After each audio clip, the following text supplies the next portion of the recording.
All right. Welcome back again to Brown Neck Reviews, and I am that guy from Brown Neck Reviews.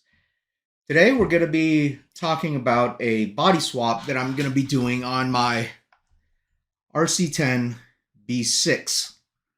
Okay, some of you may have seen the video on this car. I bought this car back in 2016, I think is what it was. Brand new, actually.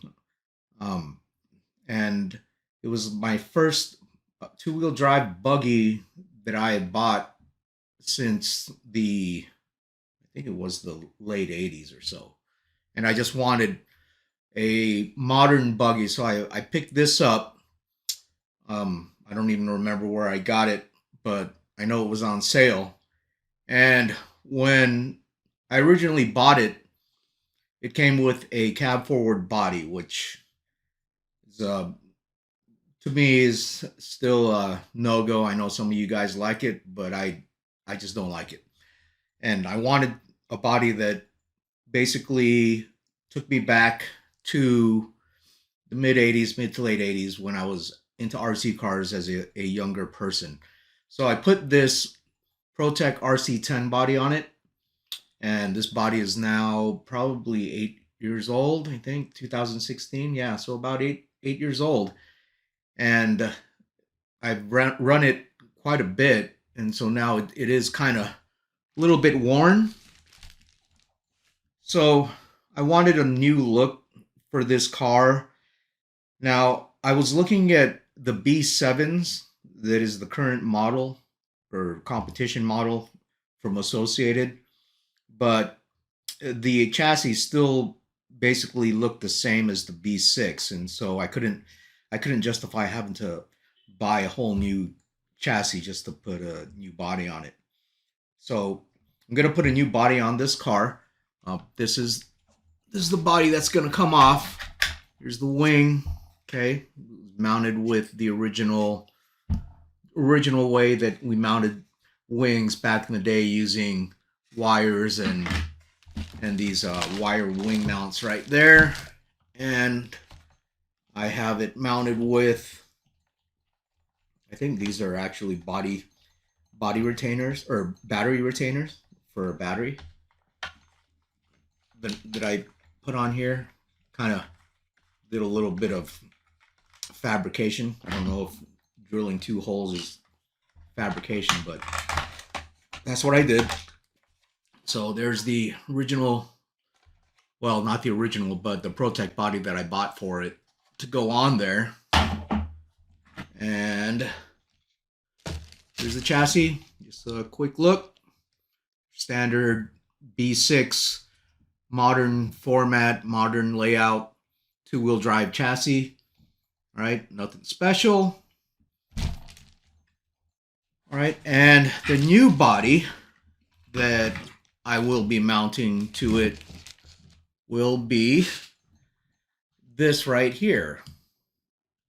This is the Leadfinger Retro Mod body for the Team Associated B6.4. So the car right here, this chassis right here, is an actual original B6, not the 6 point whatever. It's just your plain vanilla B6 from 2016. But I was on the forums and looking to see what maybe a new two-wheel drive, and someone on there said that, hey, you can actually get the rear cab bodies now for the B7. So I looked that up, and I saw that they actually had one for a B6. Now I don't know if there's really any difference between the format between the B6 and the B7, maybe lengthwise or maybe a little bit of width, but they still basically look the same. So I'm guessing that I could have probably used the B7 body on this also, but just to play it safe, I decided to get the B6 version. So here's a closer look at that body, right? So you can see right there, that's the way it comes. Okay, unpainted, typical unpainted Lexan shell. And that's it painted, I guess, with some custom paint on there. And I actually have the body right here to show you guys. So I took it off the thing, but this is the packaging that it basically comes with. Comes with the body itself that's in there, along with some window masks. And then I guess you'll have to be creative on what you're going to do as far as paint scheme and paint. And don't forget, if you've never painted a RC body before, you paint from the inside, not the outside, and use very, very light coats, especially your first coat. Make it so light that you can barely see it on the body. Let that dry for 15 minutes, and then apply another light coat, maybe 2 or 3 light coats, and then you can start going a little bit heavier, but not too heavy. You don't want that stuff to run and get all over the windows through the window masks. All right. So that's the, again, this is the body right here. And the paint scheme that I will be doing will be based off of this car right here, which is the Horizon TQ10. Okay, basically what this is an RC10 graphite that was licensed out to Horizon Hobbies at the time to distribute as a TQ10. This car did have the dish wheels on it, which I'm not too fond of. And also it had a different body. I don't have that original body at all. And I wanted a body now to put that was more form-fitting to this body than an old vintage body to try and retrofit like I did with the original RC10 body on there. All right, so that's going to be the paint scheme for the new body. And with that, I guess let's get to painting. Okay, so here we are at the body prep stage. What I usually do with my bodies before I paint them is I will actually cut the body out. And the way I do that is I will actually score with an X-Acto knife along the cut lines of the body. All right. Now, when you're scoring a body, you don't want to jab that knife into there. You kind of just want to lightly go over it. You may have to do it 2 or 3 times to get a good score on there. Okay, so you can see right here that I've scored that body right there. I usually don't use scissors, especially on long straight lines, right? Because it makes them a little bit jagged. And so I'll score them, because when you score the body that way and do the actual cutting, what you can do at that point is, and this is even before I wash the body, is click it off, and you'll see, okay, you'll see that it'll bend along the score, and then it'll actually come off. See that right there? So you can actually do that all along until you get to about the curves, okay, and you can see that the line is pretty straight right there. But even on the curves, I'm going to be very careful around those curves to score it really nice, so then when it does snap off, it snaps off evenly along that cut line. So sometimes I'll actually cut right here where it curves around, and I'll cut right there all the way up to the score, so that when I do take it off, it's even cleaner. Some of these bodies you may have to be a little bit careful as far as, you know, when you're bending it along that score, because you really don't want to bend the body itself. Okay, so you want to bend around, make sure that your bends are kind of around where the body is going to be cut out from. Okay, so you can see now right there, as I as I twist it around that curve, okay, it'll start to kind of cut itself. Okay, so around this curve right here, I'll do a little bit more with the knife. And again, I'm just going really light with this knife right here. Okay.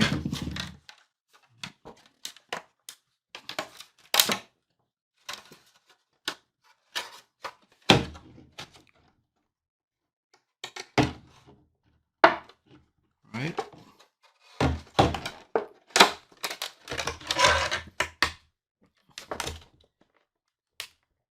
So now around that rounded edge, I'm going to, snap it off.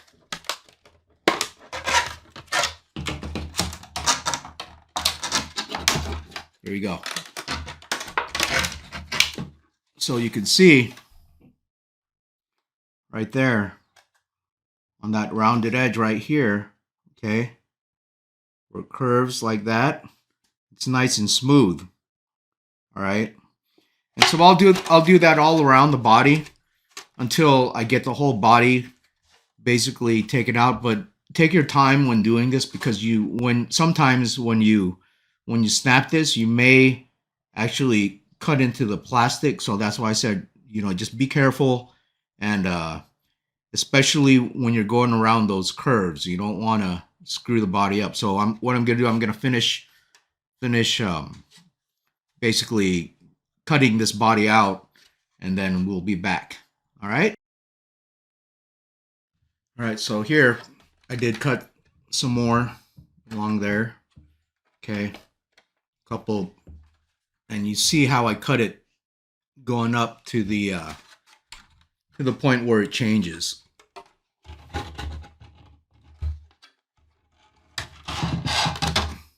And again, that's just so it's easier when you remove the Lexan from there, and you can see how easily the curve gets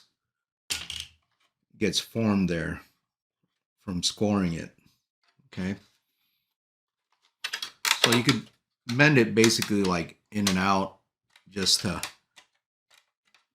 get it to give a little bit, and then you'll see it'll eventually snap off after you scored that area. And again, you're just going to do this all the way around. All right, so there's a curved part right here. Okay, and I'll just press into it a little bit, and then you can see it comes off pretty easy with that way. All right. This is my technique, so do this at your own peril, I guess. But this is just the way I've been cutting out bodies forever. And do that. See, you can see right there.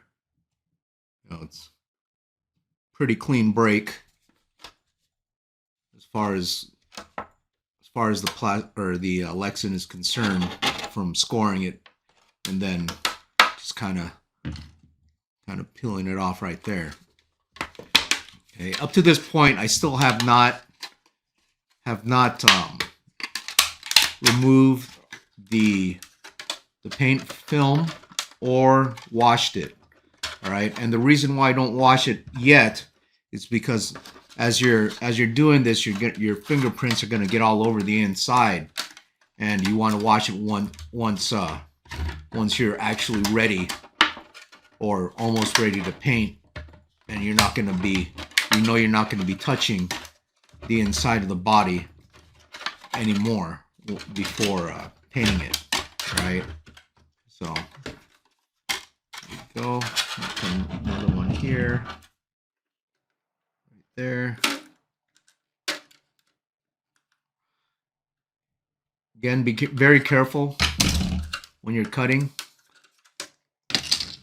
especially with the scissors. You don't want to overcut into the body, right? Just want to get it just enough so you're almost at that line. You see right there. You can see a body forming now a little bit,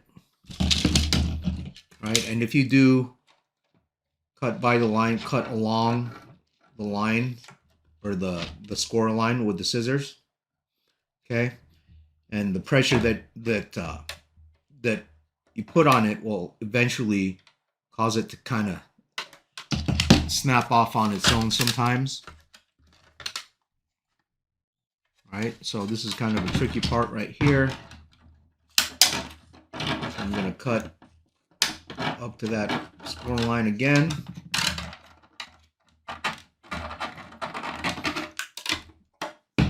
Just give myself some room to work.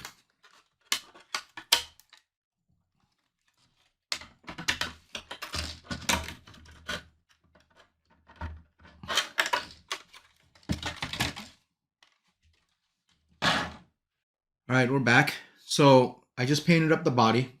I haven't taken off the masking film yet, but just wanted to show you basically what I did. So the base of this body is white, and then I backed it with silver, and then backed the inside with black. Normally, if this is a race body, you're not going to put all those layers on it because it adds weight. But you know, this, I'm not racing this thing. This is more of a, you know, a basher slash, you know, occasional at the park kind of thing. So this is it right here, and I'm going to take off the paint mask now, and we'll see how it turned out.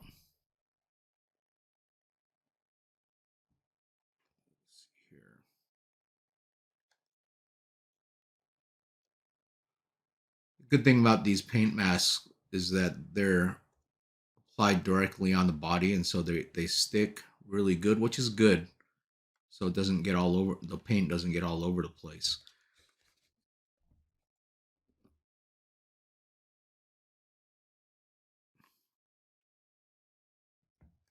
So there it is. See it coming off right there. Okay.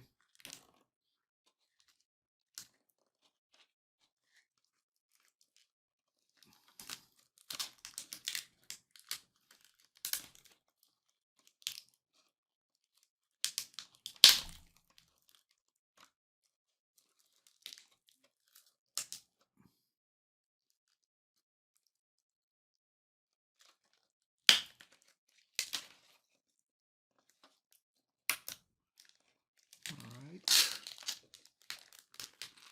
There you go.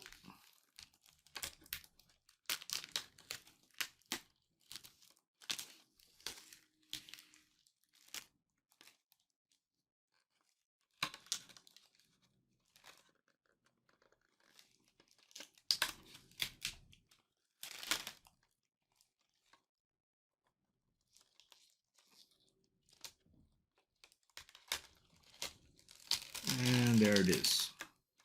All right. I did do the posts on the front right there. I usually do those with my cars. And in order to paint those, I painted those on the outside. So I just kind of cut into the masking a little bit and then take the mask off on where it's going to be painted. So that's the body right there. All right. And now I'm going to get the decals on it. Okay, here we go.